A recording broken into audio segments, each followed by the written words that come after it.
if you don't know by now, the way the scoring works, it's 5 points for a completely correct scoreline, 1 point for a correct result. And the star man, once you pick that man, you can't pick them again for the rest of the season. And it's 5 points for a goal, 2 points for an assist, and at the moment it's 29 points to Sim, 34 points to me. Starting off with Southampton against Manchester United, which finished 3-0 to Man United on the day. Sim went for 4-1, I went for 1-0, both in Man United's favour, so we both get a point, making it 35-30.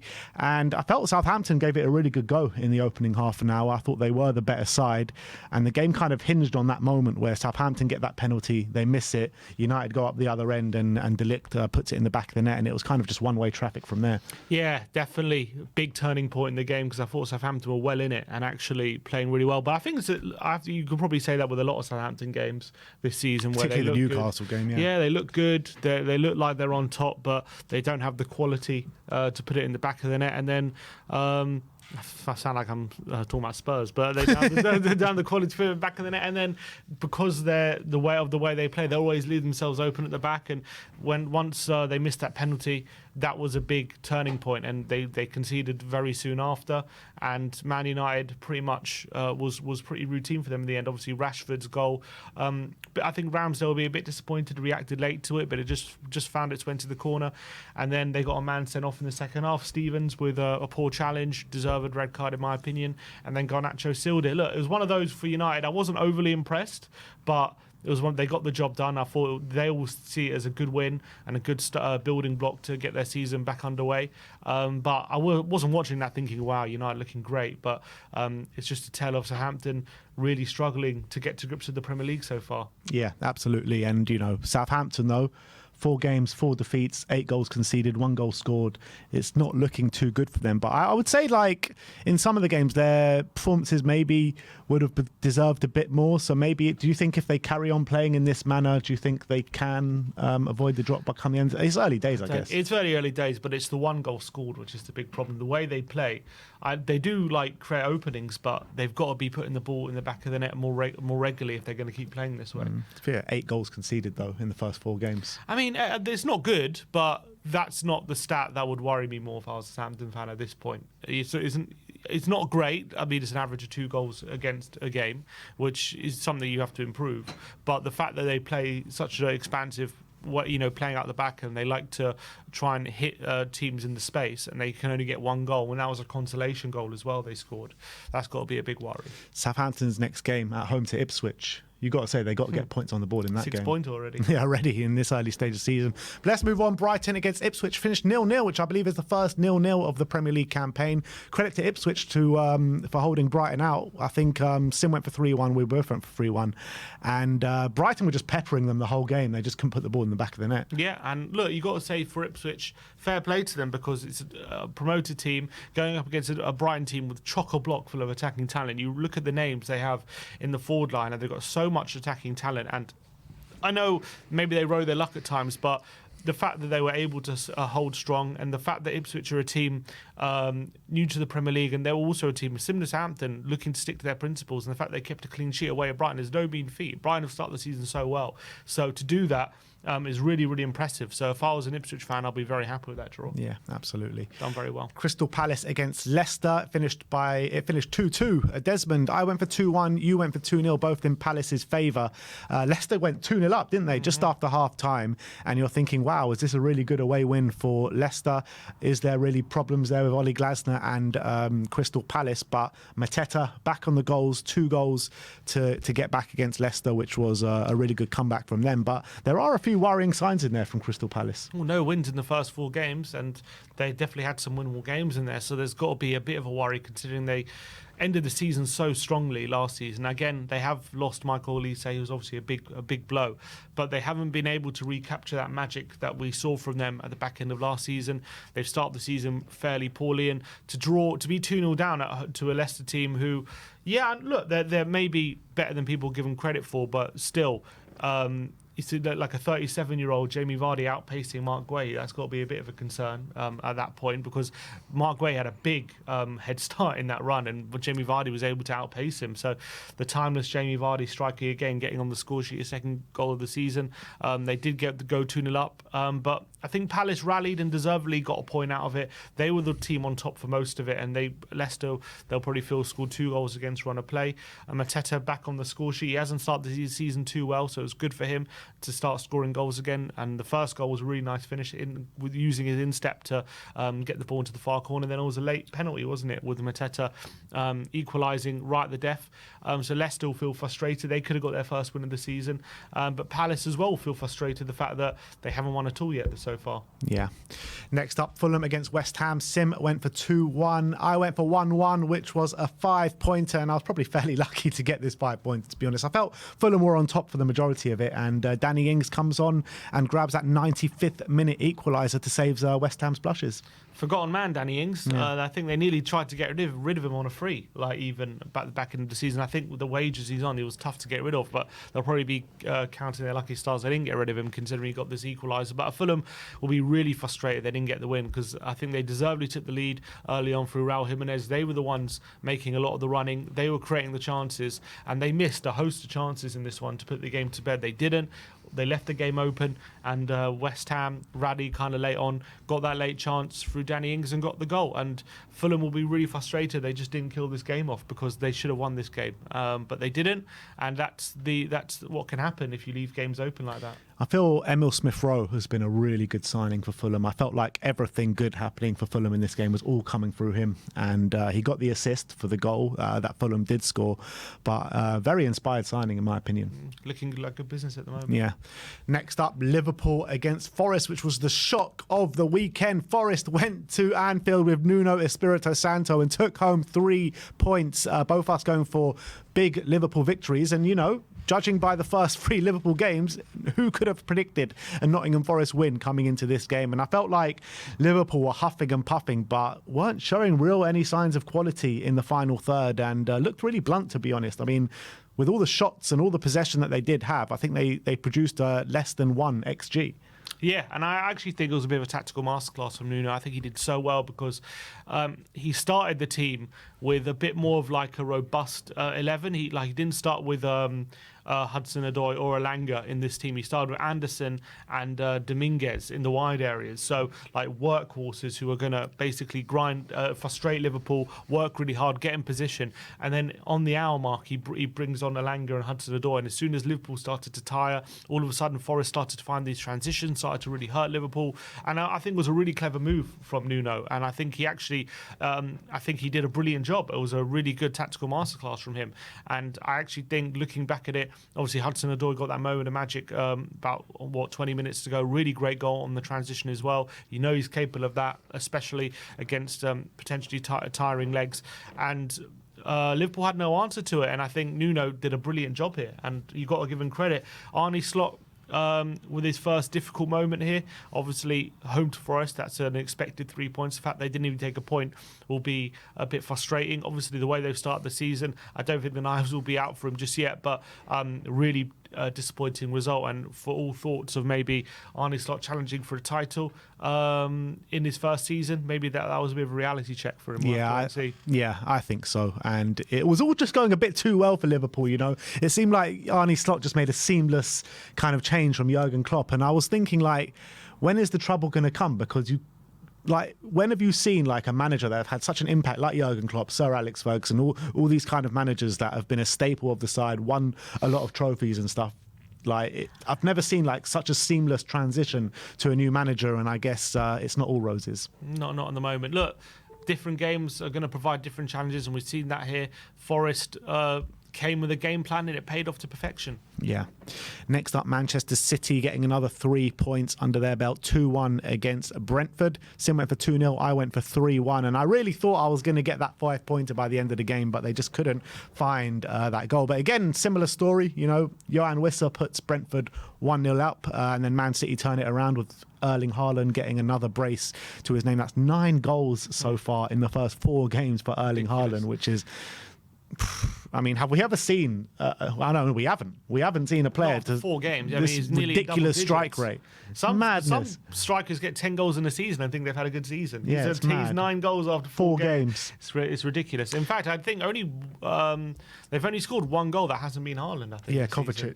Kovacic. So which is a bit of a joke, but yeah, I think Man City actually did have their troubles opening 15 minutes. So even though they turned it around fairly quickly, they could have actually been more than a goal down by the time they got back in the game. Brentford really took them by surprise. Worcester in the opening minute, giving them the lead. Now they were looking really up for it, Brentford in this one. But look, I think what Man City showed is they got more strings to their bow, because you look at the second goal they scored, it's a long ball forward from Ederson straight into Haaland, and all he did was to little nudge on the defender, ease him out of the way, and bam, Ederson gets himself an assist and Haaland gets his goal, which shows that Pep City in 2024 aren't just tiki-taka beautiful footballs. They can also just go long, go direct if they need to, and that's what Erling Haaland has brought to them because of his physical traits. And obviously he got both goals, and Man City got the win. And I think in the end they probably did deserve it, but they definitely were shocked in the opening 15 minutes or so. So Brentford can take heart with how they took the game to Man City, but Man City were just too good. I think it was Man City showing how adaptable they are, which got them the win. Yeah, absolutely. And look, this game kind of played out the way I expected it, the way I kind of previewed it on Thursday or Wednesday, whenever we did the show. I said that Brentford will cause Man City problems and get goals on the transition. I think they did that. And look, Man City were ultimately a bit too strong for this Brentford side. But Johan Wissa going off just before half-time, who's been a major star for them this season. I think he's got, 3 goals so far this season, a couple of assists, maybe an assist in there as well. That will hurt them if he's out for any prolonged amount of time. Yeah, it'll be a big miss, definitely. Come at the right time, though. Sade obviously came on. He's also a good young player. But, Wissa's been doing really good stuff. And again, another player who nearly left. Wolves were interested, but they held strong Brentford, and they're reaping the benefits. Next up was the 5:30 game, I believe. Aston Villa 3, Everton 2. Sim got that absolutely spot on. What a prediction that is. 3-2. Aston Villa against Everton. I went for 3-1. And yet again, 2 weeks in a row, Everton surrender a 2-goal lead. I do feel like this one's a bit different to the one last week. I think the one against Bournemouth, they were just in complete control up until the 87th minute and let it go. I mean, against Aston Villa, even if you go 2-0 up, you know, the game's never safe, especially at Villa Park. And I don't feel like Everton ever had that game in control, to be honest. I think Calvert-Lewin played well, but definitely should have made it 3-0 or 3-1, whatever it was. Yeah, I think in the first half, I wouldn't say Everton were amazing, but it was definitely an even game, and Everton took their chances. McNeil with a really good strike into the corner, and I think he was one who got the assist for Calvert-Lewin as well from a set piece. And for all people talk about Aston Villa, they actually are quite vulnerable from set pieces, and they've proven that quite a few times so far. And it was a really I think Everton definitely 2-0 flattered them at the time, but I wouldn't say Aston Villa did much to say that they shouldn't have been behind, because I thought Everton started the game really well, and I think at that point they were keeping it tight at the back. They weren't conceding too many chances, but that goal just before half-time from Ollie Watkins really did change things. Really poor defending, I thought, from Michael Keane. Ollie Watkins rose highest and got the goal, but Michael Keane should be doing a lot better there. And as soon as that goal goes in, you got the feeling that it's going to be a big second half. That obviously changed the complexion of the game. Ollie Watkins then takes advantage of another defensive mishap. I think it was it Ashley Young on this point, but it was a really poor clearance, just fell into the pathway of Watkins to make it 2-2. And then the super sub, who's been coming on every game this season and scoring goals, John Duran. And this guy has an absolute rocket of a left foot. I've got to give him credit. I don't think he gets talked about enough, because his left goal foot of the season, mate, is explosive. When if you allow him to shoot, this guy can hammer it. I think last season he scored a few absolute bangers with his left foot. He's got so much power behind it. And this one, such a little backlift. He's about 35 yards out from goal.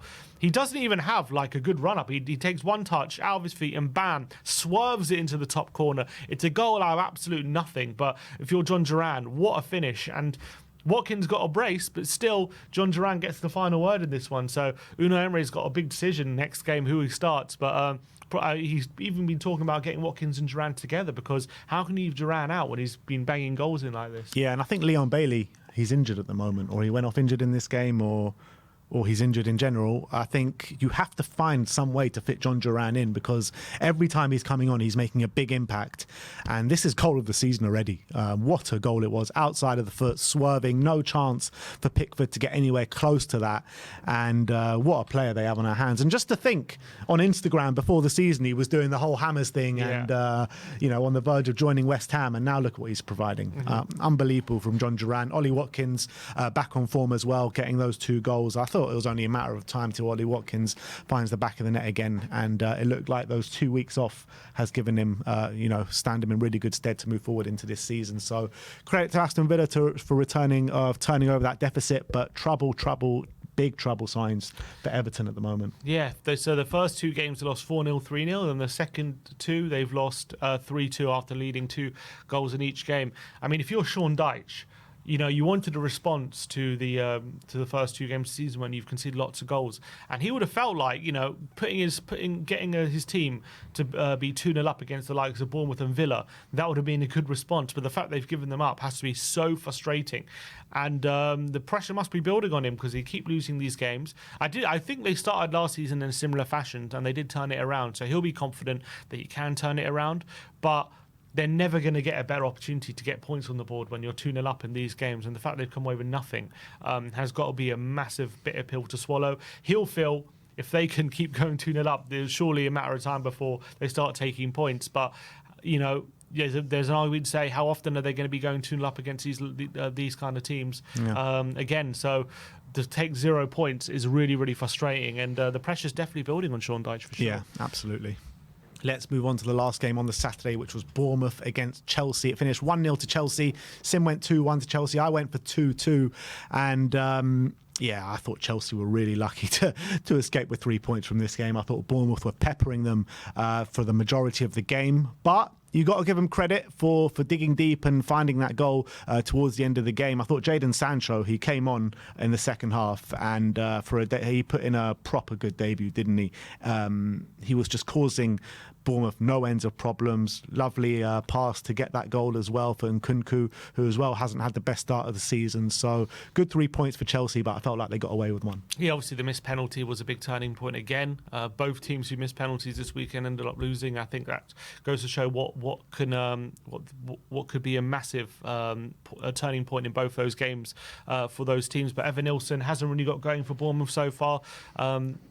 Obviously missed a few chances on his debut and missed a penalty in this one, so I'll be absolutely gutting for him. But if you're a Chelsea, I don't think it was his best performance, but they held strong, they didn't concede, and when you've got the talent they do up front, they're always likely to come up with something. And especially as well, Neto's having an off day, and you can bring on someone like Sancho, you can bring on Nkunku off the bench, you can bring on João Felix. They've got serious depth in those attacking options, and yes, they've got to make sure it clicks at times, and they've got a lot of players to deal with. But in days like yesterday, when all you need is one moment to win the game, when you've got those options on the bench, there's always a chance you might find it, and that's exactly what happened. So credit to them. They've got the attacking talent, and it paid off in this one. Let's move on to the North London derby. It finished 1-0 to Arsenal at the Tottenham Hotspur Stadium. Sim went for 2-2. I went for 2-1 to Spurs. 0 points on the board for this one. And I felt like Spurs, look, we started really well in those first 20, 25 minutes. We were pressing them high. We were winning the ball back. We just couldn't fashion, real chances on goal. And I felt like at the end of the first half, I was sitting there thinking, we've been the better side, but Arsenal have created the better chances here. And the longer it went on 0-0, you had a sense that something like that could happen. They got their goal from a corner, horrible defending from Coutinho Romero, and Arsenal make it 3 in a row at Tottenham. Yeah, which is really embarrassing for Spurs in a London derby to put it. Well, look, obviously we tried hard, and obviously we put a lot of effort in, but the quality was just missing in that final third. When you're coming up against a defensive team or a defensive structure like Arsenal, who have only conceded 1 goal so far this season, they've now kept 3 clean sheets in 4. They had the best defence last season. It's going to take something a bit more than what we showed to break the deadlock, and it was such a disappointing game, so frustrating. We just couldn't put a cross in. We weren't able to break the door down, and Arsenal got their moment from the set piece, and albeit they didn't create much on the day either. It was going to be a game of fine margins, and so it proved. Arsenal got the goal. We had no answer to it, and a really frustrating day for Spurs. Absolutely. And last but not least, Wolves against Newcastle. It finished 2-1 to Newcastle. Both of us went for 1-1, and it was 1-1 going into the final 10 minutes. But, Wolves go 1-0 up early on, and Newcastle turn it around the last 15 minutes with Fabian Schär and Harvey Barnes getting on the score sheet. So I didn't see a kick of this game because it was in the North London derby aftermath, and I kind of just locked off from everything. But good away win for Newcastle.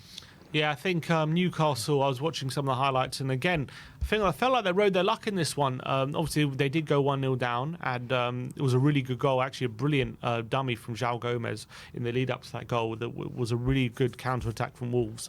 And Newcastle, I thought, really struggled to break him down. They were really struggling to get back in the game, but they got a moment of fortune. Fabian Schär just takes a punt from 30 yards. Doesn't look like there's any danger there, but it takes a deflection of Craig Dawson and finds its way into the corner. And all of a sudden, that changes the dynamic with 15 minutes to go. Newcastle got their tails up. Harvey Barnes enters the fray, and what a goal he scored. 25 yards out, curling it into the top corner. So 2 long-range efforts getting Newcastle the win. And despite not playing so well so far this season, they find themselves unbeaten, 3rd in the league with 3 wins out of 4. So they'll be thinking, if we can get these kind of results when we're not playing well, imagine when we start clicking. So, brilliant result for Newcastle, and for results-wise, brilliant start to the season. I guess there's 2 ways you can look at it, isn't it? You can either say, are these results sustainable on a long-term basis for Newcastle if they carry on playing like this, or will they click into gear? And are these really a sign of a good team for Newcastle? Which one do you think it is? I would argue they might be getting away with it, and maybe the results will revert. But I think as well, Isaac went off with a troubling injury. He said he complained of blurred vision. So we'll still see how he comes away with it. If he gets an injury, I think that's a massive miss for them.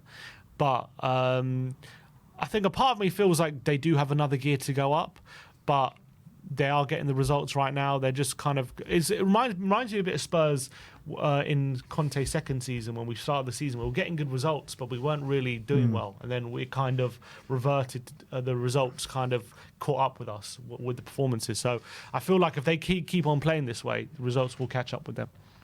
And the start men, 0 points for each of us. Sim went for Eberechi Eze in a 2-2 draw with Leicester, and I went for Luis Diaz, who unbelievably lost to Nottingham Forest at home, where we all thought Liverpool were going to give Forest a big tonking. But you got to give credit to Forest for the start of the season they've had. They've also unbeaten so far in the first 4 games. But we finish this weekend I'm on 42 points. Sim is on 37 points, and we'll be back just before the weekend for our Predict the Prem episode for next weekend's fixtures.